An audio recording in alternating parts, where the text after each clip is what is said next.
Welcome to HerStory. In this game, you're an acclaimed author, writing a book to tell the stories of remarkable women of history. Let's take a look at how to play. We'll start with the setup of the game. Place the neoprene mat, which we call the idea board, in the center of the table. Shuffle all the cards, and then draw 5 to place face up on these spaces. These are your research tokens. Put them all in the bag, and then draw 6 for these spaces. Next, each player should select a color of pushpin. Place them all near the board's start space.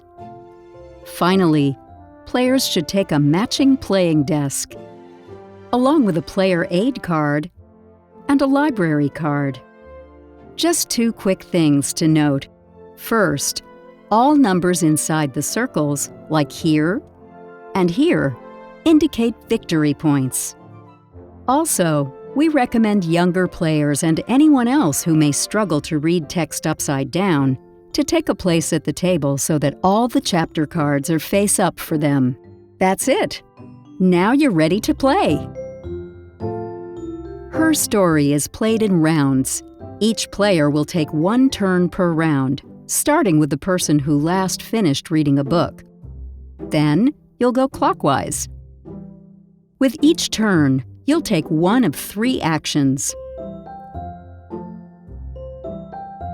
To research, take 1 research token from the idea board and place it in one of the empty spots on your desk. If your desk is all filled up, you'll have to discard a research token to make room for another one. Once you take a token, replace it with a new one from the bag. By the way, if you run out of tokens in the bag, fill it up with the discarded ones, shake to shuffle, and you'll be all set. See the symbols shown on the research tokens? There are 4 total. They stand for reading, thinking, interviewing, searching. If you don't like any of the research tokens showing, you do have the option to use your library card. You can use it twice per game before you take a research token. When you use it, you'll discard all 6 tokens on the idea board and draw 6 new ones from the bag. Then take a research token as usual. The first time you use your library card, you'll flip it over to indicate you've gone to the library once. The second time, discard your library card to the side of the board to indicate you used it for the last time. The second option you'll have during your turn is to draft a chapter.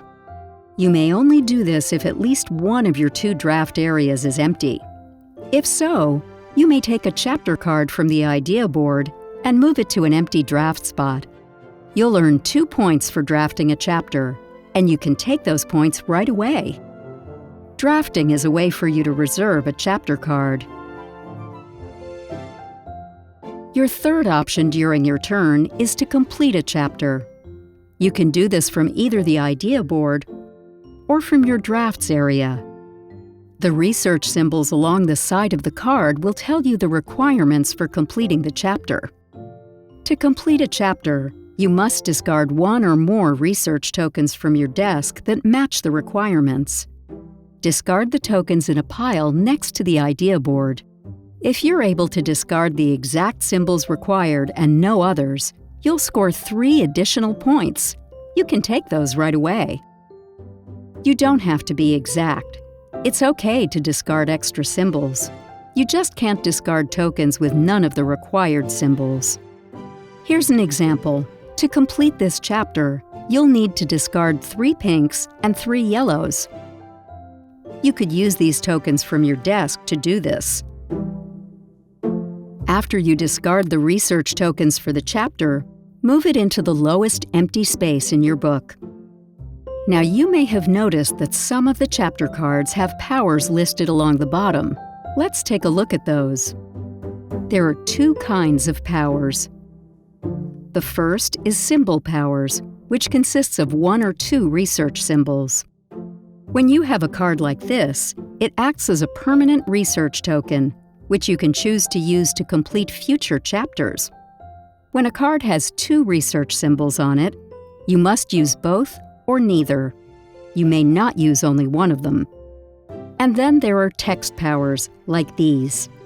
Some text powers, like this one, will start with the words, "At game's end." These powers allow you to score additional points after the game has ended. Then the other text powers start with the words, "If you're in last place," or "If you're not leading."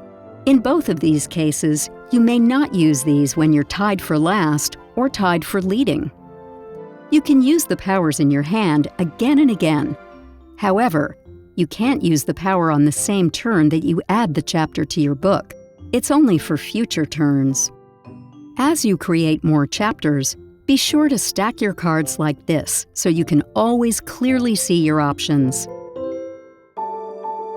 Once a player has completed their 8th chapter, finish the current round so all players have taken the same number of turns. Then each player should add any endgame points to their score. The one with the most victory points wins. Here are a couple of examples of endgame scoring. The Joan of Arc card states at the game's end, you'll get 6 points if your last chapter has a text power. Or the Fannie Lou Hamer card shows you'll get 8 points if you have no tokens left. Keep an eye out for these endgame scoring opportunities as you play. If there's a tie, the player with the most total points on all their chapter cards wins. If still tied, the players are co-winners. There's one thing left to do. Collect your chapters together, turn them over, and place your player aid face down. Now you hold in your hands your finished book. Choose one of the favorite chapters from your book to read aloud so all players can learn about these iconic women of history. We hope you enjoy playing HerStory. By the way, if you're curious about how we chose the women for the game, check out our process at HerStoryTheGame.com. You could even suggest a woman to include in the future.